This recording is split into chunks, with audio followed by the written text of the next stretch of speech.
Magandang araw mga ka-farm boy. Ginatasan po natin yung ating kambing na Anglo-Nubian. Magte-testing po tayo. Gagawa po tayo ng pastillas. Ayan po yung kinuha natin. Pero dadagdagan pa po natin yan. Kukuha po tayo ng mga 750 ml. Gagawin po nating pastillas. Papakita po natin kung paano gumawa ng pastillas. Gamit po ang nakuha nating gatas sa ating alagang kambing. Makikita rin po kasi natin sa YouTube na yung iba po ginagawa po nilang pastillas ang goat's milk. Farm boy, ito po yung nakuha nating goat's milk. Gagawin po nating pastillas yan. Goat's milk pastillas.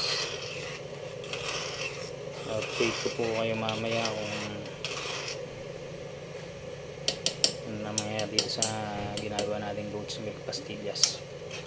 Experiment lang po ito. Tatry po natin kung okay at pwede natin i-market.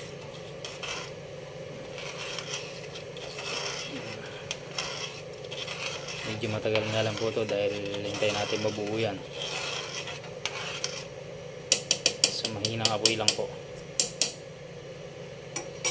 Mamaya update ko po kayo pagkatapos na ready to eat na ating goat's milk pastillas.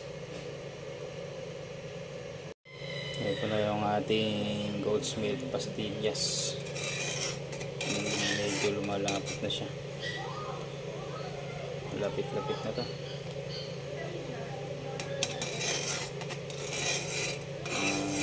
Ilang minuto pa siguro to.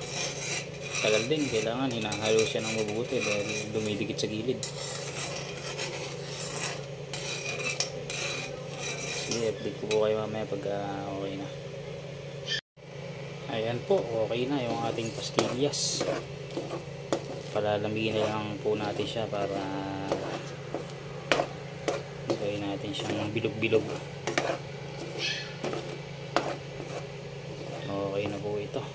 Napakayami po talaga nitong ginawa nating goat's milk pastillas. Lalamigin na lang po natin at goods na.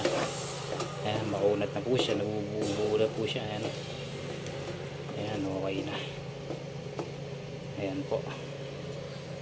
Okay po. Salamat sa panonood. Mamaya po hati-hatiin natin siya na gagawin natin siyang bilog-bilog na parang yung binabalot sa wrapper ng pampastillas talaga. Mga ka-farm boy, ayan, okay na po yung ginawa nating goat's milk pastillas. Ito na po yung finished product niya. Ayan, ala chambang pastillas. Mga ka-farm boy, masarap po ang goat's milk na gawing pastillas. Ayan. Pagka po marami na tayo nakukuha ng gata sa ating mga kambing, ma-market po natin, gagawa tayo ng mga pastillas. Ito po, ayan. Yan po ang tinatawag na from farm to table pastillas. Ayan, masarap po yan. Pre-taste po yan, pre-taste.